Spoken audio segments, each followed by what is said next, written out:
What's up, everyone? Welcome back to A Line in the Stars. I'm Jordan, and we're back today with another episode of the 4D Build series and the filthiest foul-mouthed droid in the galaxy, R2-D2. And a little bit of a different camera angle. I have been working with Todd and some of the others at trying to get my cameras all situated and going. I've been able to kind of figure out how to do some things so I can do these fancy little things like, you know, this. And then maybe go back to this. And then maybe take away that. And how about add that? How about streaming for night streams? Night shift. I still have night streams. It's a horrible name, by the way.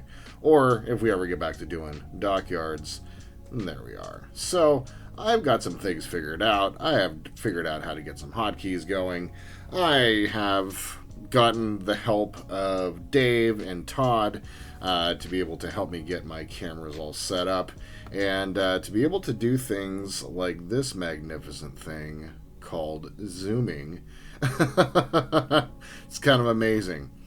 Now, I'm also going to start employing a little bit of a different recording technique.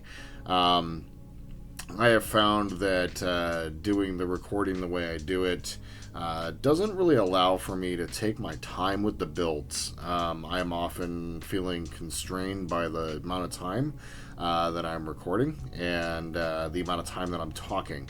And unfortunately for me, what that winds up doing is it turns into this thing where, you know, I wind up kind of rushing. And I don't want to do that. And so I'm going to be doing kind of a hybrid. So we're going to be kind of doing these ins and outs, you know, where we're doing live and how I usually record it. It may be done from this angle. I don't know. I mean, Steve, you'll always be creeping somewhere. But, you know, as you can see here, you know, this is the normal angle from which you would see all my normal videos. But we're going to be employing much of this sort of technique where we're able to, you know, shift between different camera angles. And I'm going to be employing some different cameras as well as we go along, as I've started to figure all these things out. Once again, the whole point of this channel was to learn to do things.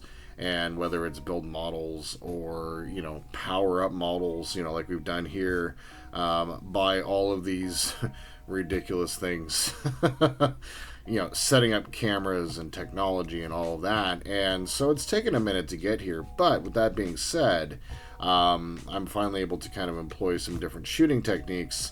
And honestly, I kind of prefer doing the voiceovers at this point. I like to just build.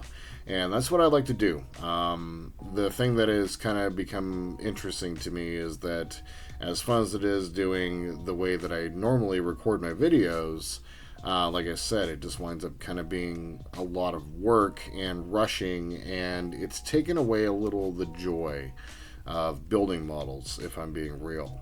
And so to be able to come in and, you know, just record the build, edit, and then talk over what I'm doing has turned out, you know, I've only done one video of this so far, but I also did it in the very beginning. And it was a lot of work back then, but I think it was a lot of work because I didn't know how to edit or do all the things. And so, you know, here we are. And it's one of those things where, you know, it's time to, you know, change some things up. I'm going to be still employing familiar shooting techniques, but with this camera here, we're going to be having some different shooting angles. But I'll be employing some familiar techniques, specifically when it comes to part work builds. But for regular model building, I'm just going to kind of take the approach of I'm going to be recording this and then editing and talking later. This also allows me to do work on stream, which I've been doing for the Razor Crest of late. So I'm going to go ahead and start building. The voiceover is about to start. We'll see how this one turns out. And then I'll come back for a live outro. And the point of today's episode, my friends, is to go ahead and finish up getting our LEDs put into place. Get our rear LED, there it is, get our rear LED flickering, and the solid one, I already know what I'm going to do to get this all taken care of. And then go ahead and get R2's, the bright white light that's hiding around in there somewhere. And then, with the help from Todd, Marvel Phoenix, we have an idea for how to light block this and I'm super fascinated to see how this is going to work. So next up, let's go ahead and start building.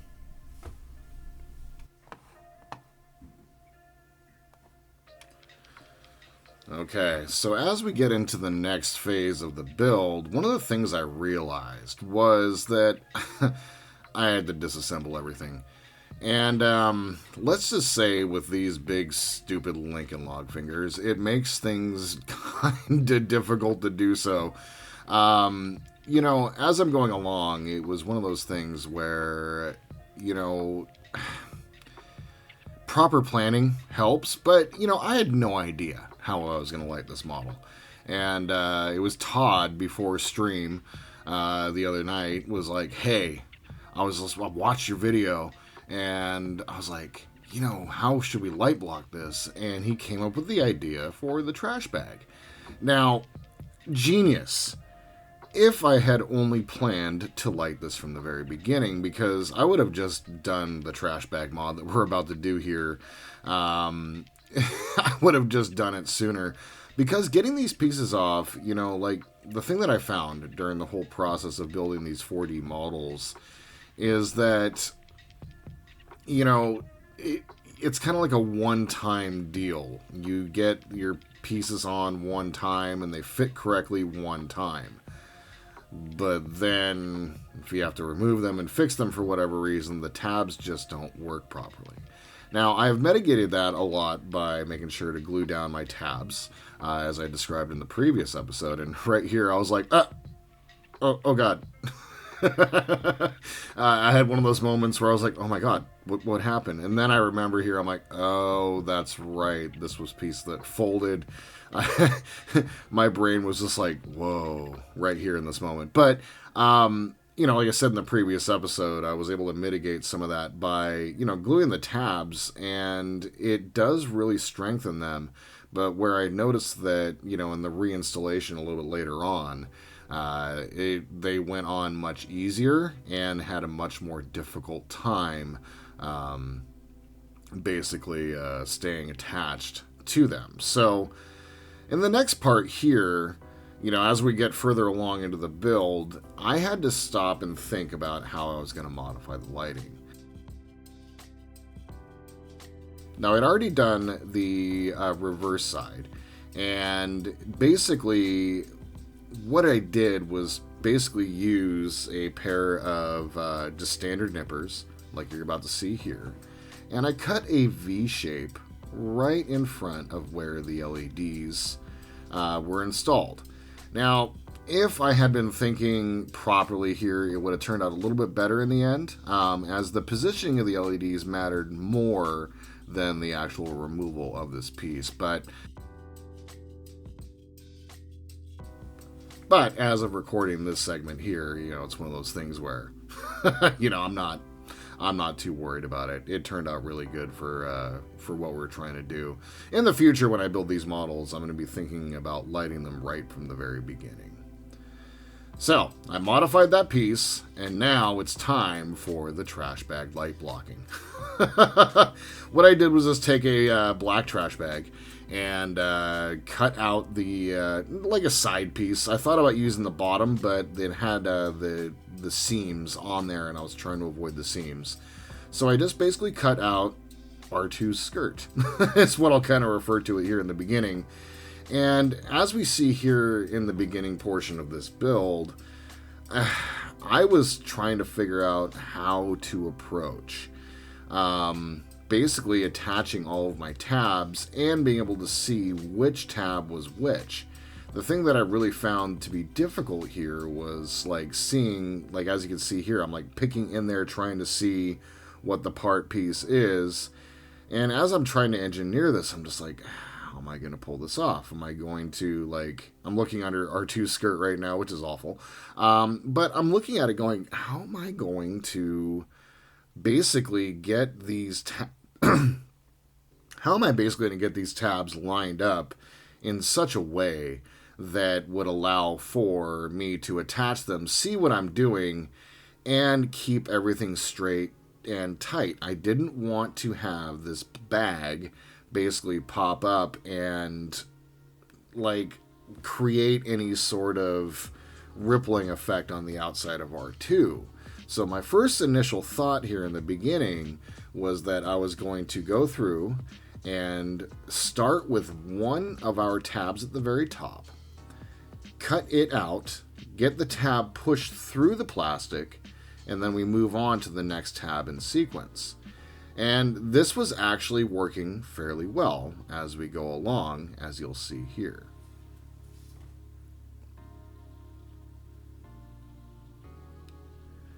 I start to learn how to approach this. It was one of those things where I'm like, how do I cut this tab deep? Like, how do I cut the hole in the bag deep enough so that I can see the part that each part has its own shape designator where you're supposed to put the folds for R2's curved dome piece.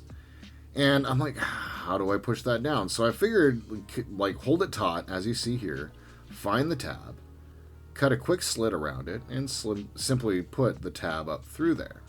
Now, this was working great. Absolutely working great. Until it didn't.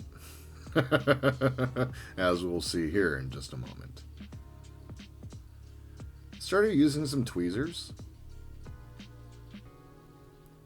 to push down, and I'm starting to think about that specific, like, how am I supposed to see what I'm looking at, which part, and I'm starting using my tweezers here. And it's in these moments where my little plan starts to fall apart. I'm trying to push down in between, trying to make sure that I can see what I'm doing as I'm going along. And I've been trying to be conscious of showing a little of my thoughts and engineering as I'm going along, and that's part of the reason why. And so here, it all falls apart. And I'm just like, uh-oh. Everything just fell apart, and literally what I found is that as soon as that bag moved and all those tabs were removed, that was it.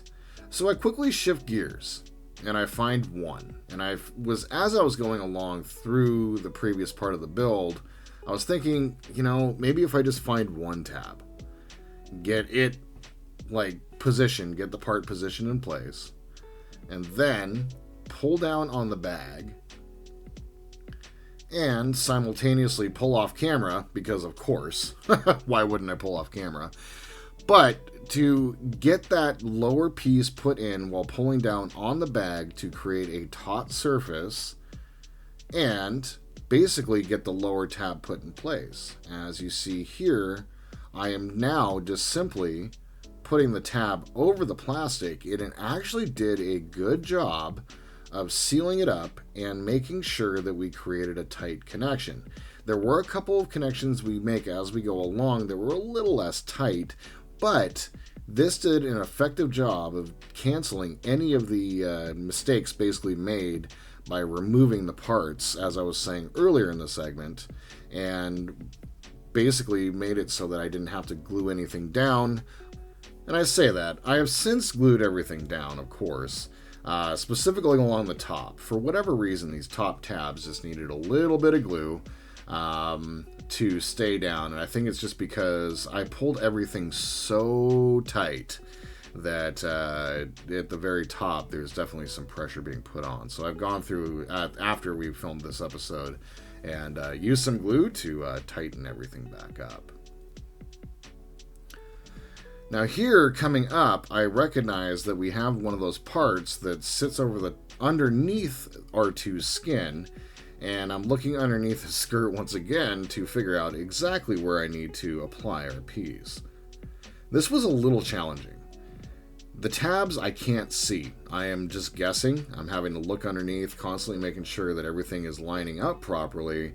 And this took just a little bit of knowledge of the build. And so that's where I would counter and say that maybe it was not too bad of an idea to at least build this in the beginning so that I understood how everything went together before moving on to the rest of the model. So that was one of those things. I was able to basically get in and push down and get that piece put right back over the top, just as it was supposed to be.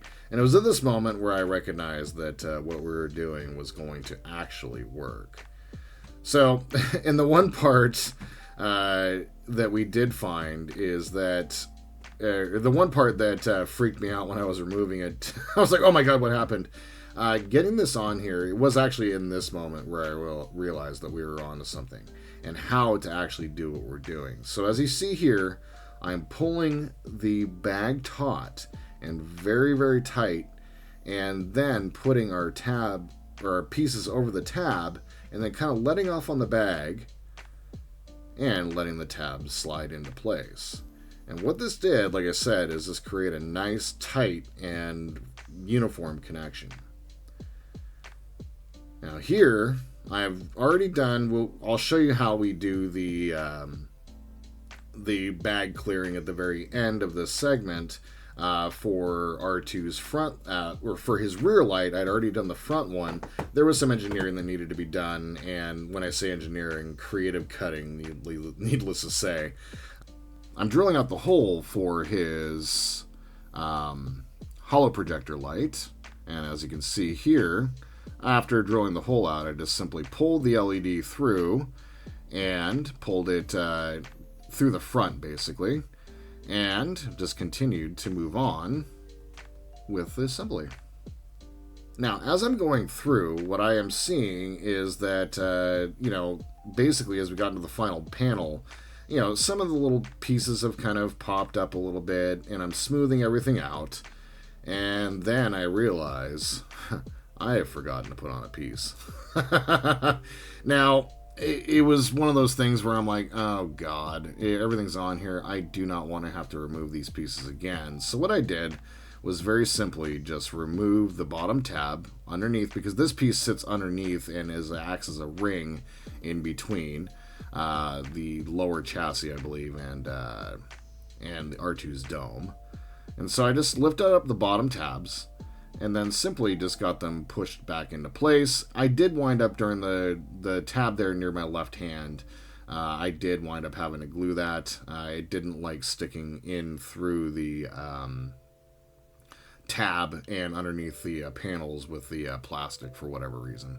It was just one of those things. Like I said, in the disassembly process, nothing goes back properly the second time. So now as we get through to the final panel, what I need to do is clear out a hole so that we can get the LEDs shining through, and only where I want them to shine through. Unfortunately, at the end of this process, there was a little bit of light bleed, only specifically right where I pulled through. But it was one of those things where I had to figure out how to cut it now, and I think I may have cut just a little too far. I don't know why. I saved this because I needed to show it. I can be pretty blonde sometimes. I don't know why I was trying to use nippers for something scissors are for, considering the scissors were right there. So I just basically pulled a little hole in the trash bag where the LEDs are, and I'm cutting around the outside and getting it so that we can see the LEDs. And it's not the most beautiful cut, but it was effective. The LEDs are hidden right back behind there. And so now I'm just kind of taking a little bit of the trash bag, tucking it back. I'm about to use some of my tweezers here, and we are going to just push that back and out of the way. The LEDs don't really produce too much heat, but I don't want to have anything where we can have any possible melting or catching the model on fire, which would be awful, because that'd likely catch other things on fire. Not too worried about a $10 model kit, but definitely don't want to catch the house on fire because R2 needed to self-combust for whatever reason. So I'm just doing a little bit of cleanup there, and using various tools and various tools basically to get everything set into place. And then I go ahead and put the yellow lens over the top. Now, I realize in this moment that I think everything is going to work. Like, I've said that a couple of times, but this one was definitely like, when it finally went in and I really couldn't see any of the trash bag underneath, I knew I was on to something. As soon as it sat over that yellow lens and all of the panels got settled in as I start to fit everything, it just looked so good. I was really happy with the overall effect here. Now, obviously, we still got to get the top dome on, or the top of the dome on. We'll get that on here in just a couple minutes. But it did just turn out so freaking good. Like, this, I am blown away. I'm just, at this point, I'm pretty blown away that, this actually worked. And so, Todd, you were 100% correct. This is a great idea, and one that I will employ for doing our 4D models again in the future. So,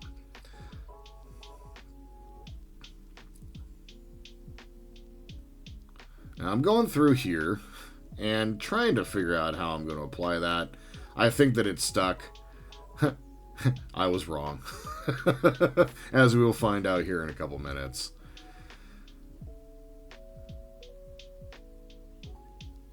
Now, it is time to go ahead and get R2's eye put on. And during the editing process of this video, I'm realizing that R2's eye needs a little bit of help. And so what I want... and there's the dome that just kind of... the top of the dome that just fell off. What I want to do is I think I'm going to go to the Dollar Tree and get a pair of cheap sunglasses. With the suplex slam there. And replace the R2's eye with a cheap sunglass. I think that's a pretty cool idea. I'm gonna give it a try at least. Now here I'm taking the hollow projector part and putting it over the top. This part did not turn out very well. I may try to re-engineer this. It looks okay here, but when it lights up, it is just light bleed central. Everything worked great until I was messing with it and wound up taking it apart one too many times. So as we fire it up for lights right now, I'm kind of nervous. I'm like, oh god, is this going to look okay? Is there light bleed? Is there light bleed? No whammies. And, I'm like, oh god, stop. And we were good. But as you can see, the hollow projector, what I did off camera is I trimmed the little tabs off the very end, and then what I need to do still is paint those black so that you can't see any of the light coming through. But the hollow projector turned out okay. It is super bright. The breathing LED didn't really show up so well on camera, although you can see it in person.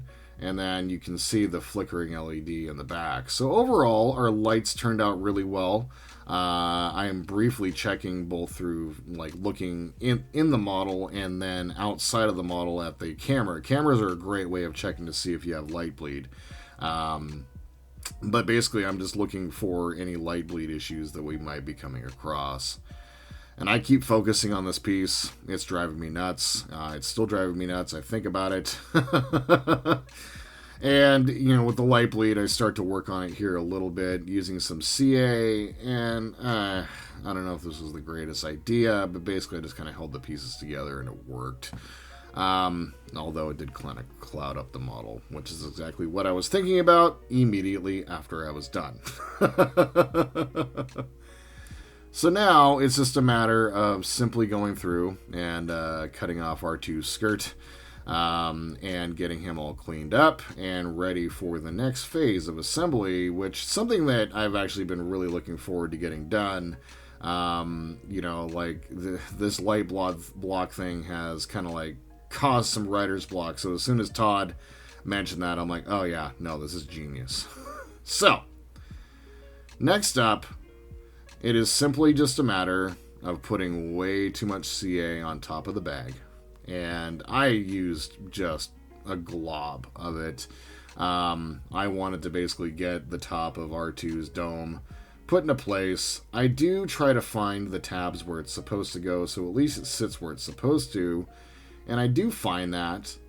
And we get our top put into place. Now, this model I don't know. Well, if I have to take it apart, I don't know if I'll ever be able to take it apart the correct way again. So now we move on to step 4 and step 4. We're resuming the build. Basically, just kind of going through and folding our pieces and creating the lower part of R2's chassis. And basically, it's very simple process of folding our pieces, getting them tabbed into place, and then as you can see there was I believe that's oh, goodness me. Looks like a square. I think that was a square. Yeah, so that's a square.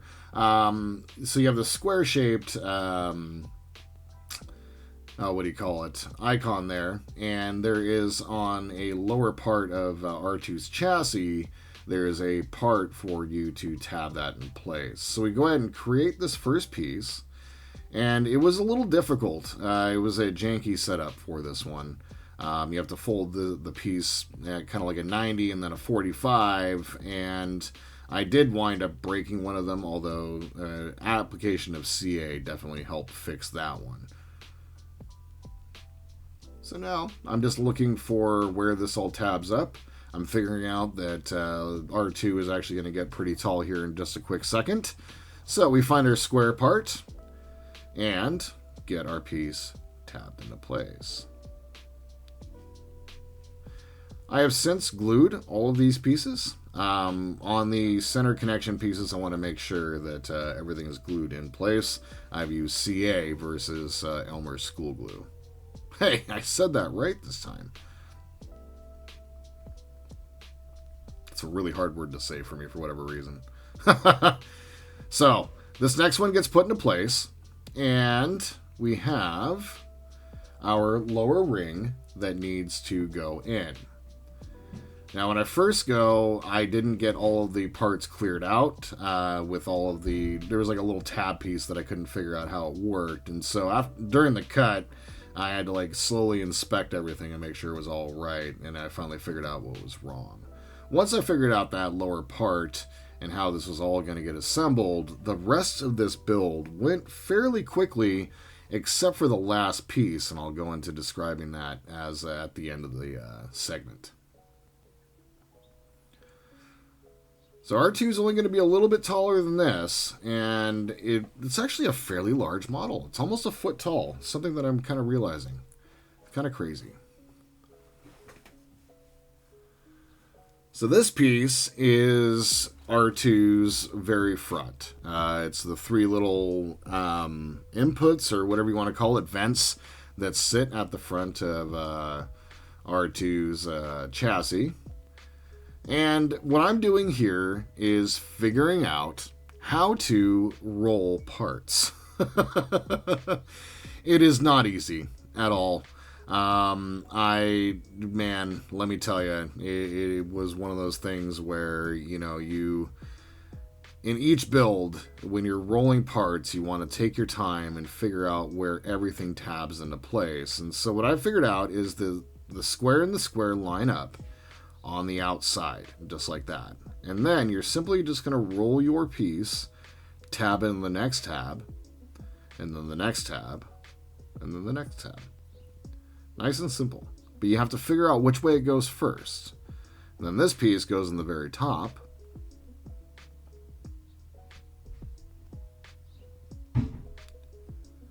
And then we're going to repeat the process 2 more times.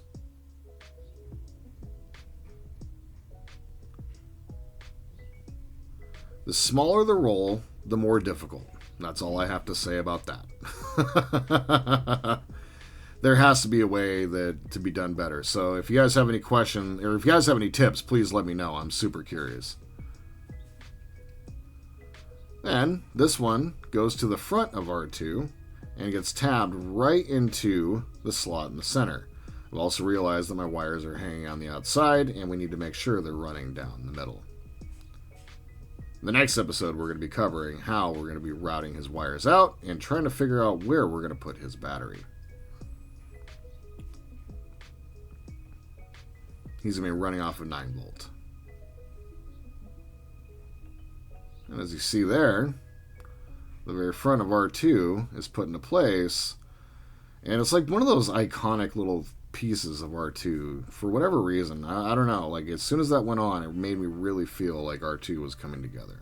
Very cool. I kind of had this moment like, oh, look at that. Kind of saw it in how my movement went right there.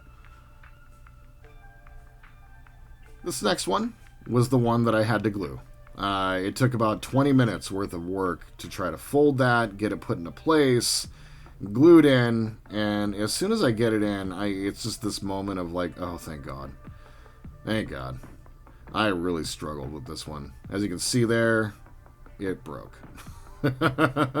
Again. So I get it put into place, and then as soon as I get it tabbed in the back, I take some CA, more CA, and get it fixed into place. It was, God, this was just a pain in the butt. It really was.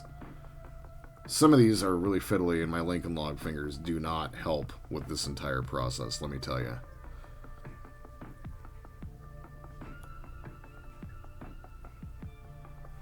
Now, it is just a matter of, a simple matter actually, of doing several small rolls. And I cannot emphasize the heavy quotation marks that I do with simple rolls. These were very difficult to pull off. So, there's tabs at the top, and then one in between the roll where we tucked our piece into place on the flat panel. There are 2 tabs at the top, and one at the back, which gets pushed into place, and that is simply how that's done. The installation is super easy, the roll is not. And as I mentioned here again, you can see that there's a tab at the top, and then one at the back.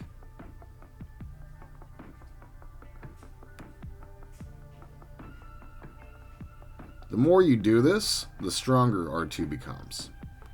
Like, I feel him stabilizing as we're going along. I feel a little more confident as we're going along because the stability is being built with all of the panels being assembled here.